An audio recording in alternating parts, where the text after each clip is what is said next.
कभी लैपटॉप लेने गए हो और सामने लिखा होता है i5 Ryzen 7 M3 Snapdragon ultra core और बंदा बस स्क्रीन पे देख के सोचता है कि भाई अच्छा कौन सा है। तभी शॉपकीपर आ जाता है, फिर वो आपसे बजट पूछेगा और फिर अपने हिसाब से वो आपको अच्छा लैपटॉप सजेस्ट करने की कोशिश करेगा, जिसमें मुझे ऐसा बोलना नहीं चाहिए कि उसको जिस लैपटॉप पे ज्यादा कमीशन मिल रहा होगा वो ही बताएगा। वैसे सच बताऊं, कंपनीज जानबूझ करके कस्टमर को इतना कंफ्यूज करती है कि नॉर्मल यूजर्स बस स्पेक्स देख के फंस जाए कि भाई है कौन सा अच्छा। तो आज की वीडियो में मैं सिंपल लैंग्वेज में समझाऊंगा कि कौन सा प्रोसेसर तुम्हारे यूज के अकॉर्डिंग बेस्ट है और कौन सा प्रोसेसर तुम्हारे लिए बिल्कुल वेस्ट है। तो सबसे पहले हम बिगिनर लेवल से शुरू करेंगे कि प्रोसेसर है क्या। प्रोसेसर बेसिकली कंप्यूटर का दिमाग है। जितना तेज प्रोसेसर होगा उतना तेज लैपटॉप होगा। और तेज लैपटॉप होने के फायदे क्या है? देखो, आपकी एप्स बहुत जल्दी खुलेगी, आप मल्टीटास्किंग कर सकते हो, मतलब एक ही टाइम पर कई सारी अलग अलग एप्स को चलाना। और अब शुरू करते हैं, कितने टाइप के प्रोसेसर है मार्केट में। सबसे पहले जो प्रोसेसर है ना, मेरे को तो सबसे बेकार लगता है और सही में बेकार ही है, इंटेल पेंटियम। अब ये नाम तुम जहां भी सुन लोगे ना, इस लैपटॉप से थोड़ा सा ना दूर ही हो जाना, जिन भी लैपटॉप में प्रोसेसर होगा। क्यों? क्योंकि ये सिर्फ बेसिक काम करने के लिए बना है। लाइक जैसे क्रोमबुक्स होती हैं जिसमें तुम यूट्यूब चला सकते हो, थोड़ा बहुत MS वर्ड में एडिटिंग कर सकते हो, ब्राउजिंग कर सकते हो, बस इतना ही काम होता है इस प्रोसेसर में। तो इससे दूर रहना है, इसमें तुम कुछ भी सॉफ्टवेयर रन नहीं कर सकते हो। तो इस प्रोसेसर को तो भूल जाओ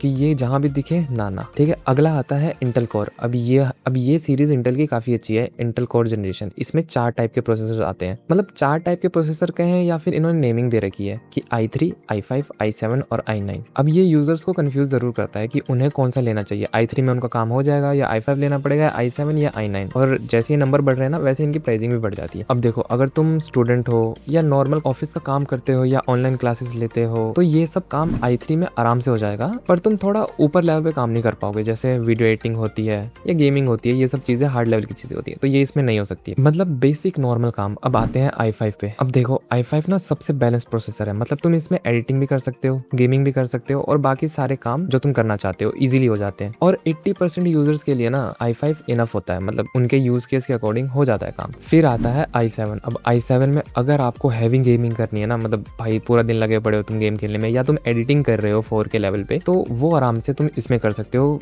कोई लैग नहीं होगा, काफी स्मूथ एक्सपीरियंस रहता है। तो उस चीज के लिए ये लैपटॉप है। पर वहीं पर आ जाता है फिर i9, और ये होती है इनकी फ्लैगशिप सीरीज, जिसमें तुम नेक्स्ट लेवल पे एडिटिंग कर सकते हो, मतलब 8K तक एडिटिंग कर सकते हो, 3D मॉडल रेंडरिंग कर सकते हो, गेमिंग भी तुम अलग ही लेवल पे अल्ट्रा ग्राफिक्स के साथ खेल सकते हो। तो उस लेवल पे आ जाते हैं प्रोसेसर। तो तुम्हें पता चल गया होगा कि तुम्हारे यूज केस के अकॉर्डिंग i5 बेटर है या i7 बेटर है। i9 तो बहुत ऊपर की चीज होती है भाई, और जिन लोगों को हैवी चीजें करनी होगी तो उन्हें पता ही होगा कि i9 किसके लिए है। बट ऑनेस्टली 90% लोगों को इसकी जरूरत नहीं होती है। अब देखो, ये तो इंटेल की कोर सीरीज थी, फिर एक और सीरीज है इंटेल ने जो अभी निकाली है, इंटेल कोर अल्ट्रा सीरीज। अब ये इंटेल का नया ट्रेंड है। लाइक इंटेल ने कोर सीरीज बना दी, वो परफॉर्मेंस काफी अच्छी दे रही थी, पर वो ना बैटरी लाइफ अच्छी नहीं दे रही थी। मतलब तुमने विंडोज के लैपटॉप यूज करे होंगे, उनमें बैटरी लाइफ बिल्कुल अच्छी नहीं होती। स्लिम लैपटॉप में भी इतनी अच्छी बैटरी लाइफ नहीं मिलती है। और अब तो AI भी आ गया था, तो इन्होंने नई चिप्स बनाई है, इसके अंदर तुम्हें AI प्लस बैटरी दोनों का कॉम्बो मिलता है। मतलब जिस भी लैपटॉप में कोर सीरीज का प्रोसेसर होगा ना, वो लैपटॉप खुद डिसाइड करेगा कि उसे कब पावर को यूज करना है और कब पावर को सेव करना है। और AI वाले टास्क भी काफी अच्छे से हैंडल कर लेता है, और वो भी स्लिम फॉर्म फैक्टर में। लाइक जैसे तुमने मैकबुक्स देखी होंगी, पतली होती है, वैसे ही विंडोज के पतले लैपटॉप में अच्छी परफॉर्मेंस निकाल के देता है। और अगर अभी तक वीडियो पसंद आ रही हो तो लाइक जरूर कर देना और सब्सक्राइब करना मत भूलना। अब आते हैं राइजन प्रोसेसर्स पर। ये AMD की राइजन सीरीज है और इसकी भी नंबरिंग कुछ इंटेल जैसी है, जैसे Intel i3, i5, i7, i9 था, वैसे राइजन 3, राइजन 5, राइजन 7, राइजन 9। और तुम इसे इंटेल की सीरीज के साथ कंपेयर कर सकते हो, बट इनमें डिफरेंस ये होता है कि ये इंटेल से थोड़े सस्ते होते हैं, पर उनसे बेटर परफॉर्मेंस निकाल के देते हैं। और मल्टीटास्किंग तुम कुछ ज्यादा ही कर सकते हो इसके अंदर, तो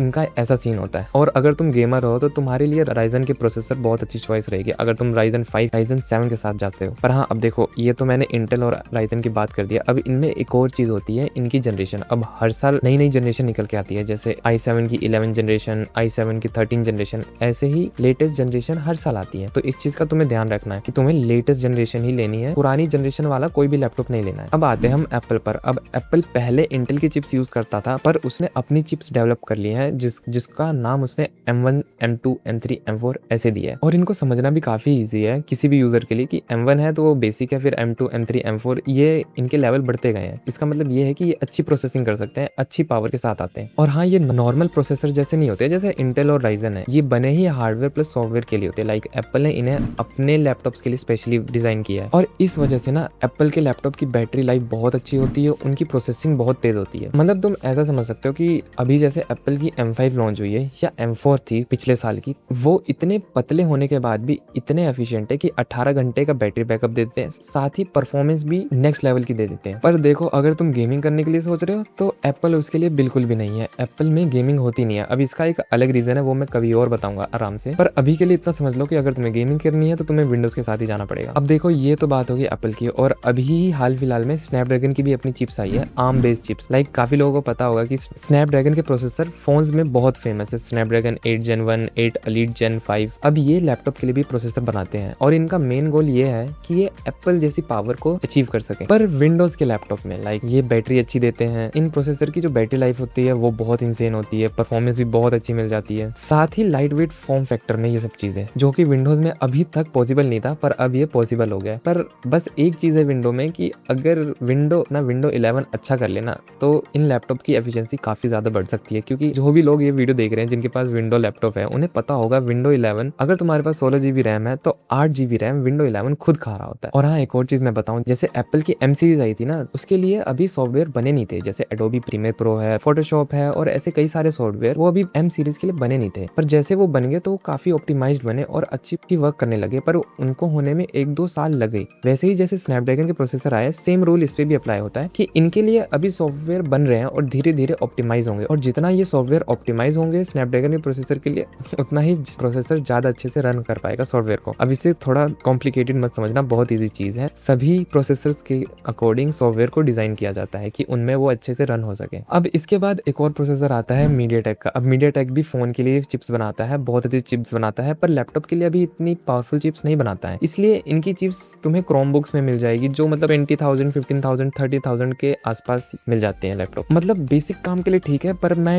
ये एडवाइस करूंगा कि तुम इसे अवॉइड ही करो। तुम इंटेल की कोर सीरीज के साथ जाओ, या अल्ट्रा कोर सीरीज के साथ जाओ, या राइजन के साथ जाओ, या मैकबुक के साथ जाओ, पर तुम मीडियाटेक को अवॉइड करो। साथ ही इंटेल के पेंटियम वाले प्रोसेसर्स को भी अवॉइड करो, इनका कोई काम नहीं है। और चलो एक बोनस में मैं एक और प्रोसेसर बताता हूँ जो नेक्स्ट लेवल का प्रोसेसर है, जिसे हम एक्सियोन प्रोसेसर के नाम से जानते हैं। और ये प्रोसेसर सबसे पावरफुल होते हैं, और ये किसी नॉर्मल यूजर्स के लिए नहीं है। ये प्रोसेसर साइंटिफिक वर्क के लिए यूज होते हैं, सर्वर में यूज होते हैं, सिमुलेशंस हो गई या एंटरप्राइज लेवल की मशीन्स होती है, उनके अंदर ये प्रोसेसर यूज होते हैं। तो ये हमें मिलेंगे भी नहीं। और तुम्हें अगर इस प्रोसेसर की जरूरत लग रही है तो तुम शायद नासा में हो भाई। अब देखो, मैं फटाफट क्लियर कर देता हूँ। अगर तुम एक स्टूडेंट हो या ऑफिस वर्क करते हो तो तुम्हारे लिए i3 बहुत है, या Ryzen 3 बहुत है। और अगर तुम नॉर्मल यूजर हो तो तुम्हारे लिए i5 या Ryzen 5, दोनों में से किसी को भी कंसिडर कर सकते हो, या तुम मैकबुक M1 को भी कंसिडर कर सकते हो। 50,000 के अराउंड वो भी मिल जाती है, तो बहुत अच्छी डील है। ठीक है, अब आते हैं नेक्स्ट लेवल पर। अगर तुम गेमिंग यूजर हो तो तुम्हारे लिए Ryzen 7 है या i7 है, और अगर तुम एडिटर हो तो तुम इन दोनों को तो कंसिडर कर सकते हो। साथ ही में तुम मैकबुक की M सीरीज को कंसिडर कर सकते हो, लाइक M3, M4, M5। अभी तक तो M5 ही आई है और ये बेस्ट है, आराम से एडिटिंग होती है इसमें। और अगर तुम्हें बैटरी किंग चाहिए ना, लाइक तुम ज्यादा पावर के पास रह नहीं सकते हो, तो तुम मैकबुक के साथ ही जाना, ये तो मैं पर्सनली एडवाइस करूंगा। या तो तुम स्नैपड्रैगन के प्रोसेसर वाले लैपटॉप के साथ भी जा सकते हो, वो भी काफी अच्छी बैटरी लाइफ निकाल के दे देते हैं। और देखो, अभी तक आई होप तुम्हें समझ आ गया हो, या अगर नहीं आया कुछ भी समझ तो तुम मुझे कमेंट में जरूर पूछ लेना, मैं जरूर रिप्लाई करूंगा। ठीक है, और अब एक सच बात बताऊं, ये इतना सारा इनको करने की जरूरत नहीं थी जैसे इंटेल और राइजन ने किया है। ये सिंपल भी मैकबुक की तरह M1, M2, M3 बना सकते थे, पर इन्होंने ऐसा नहीं किया। तुम्हें पता होना चाहिए कि तुम जब लेने जा रहे हो ना कुछ भी, तो तुम क्या ले रहे हो और तुम्हारे यूज केस के अकॉर्डिंग वो चीज सही है या नहीं सही है। और हाँ, इस वीडियो को जरूर शेयर कर देना अपने दोस्तों के साथ, या जिन्हें भी नया लैपटॉप लेना है पर उन्हें पता नहीं आखिर उन्हें लेना क्या है। क्योंकि एक बार जब मैं भी स्टार्टिंग में लैपटॉप लेने गया था तो मुझे बिल्कुल नहीं पता था भाई कि लैपटॉप में देखते क्या है। मैं HP के स्टोर पे गया और मैंने लैपटॉप खोला और मैं बस स्क्रीन देख रहा था, माउस हिला रहा था, पर मेरे को समझ नहीं आ रहा था आखिर इसका करना क्या है, ये कर क्या सकता है। फिर मैंने रिसर्च करी और तब मुझे समझ आया कि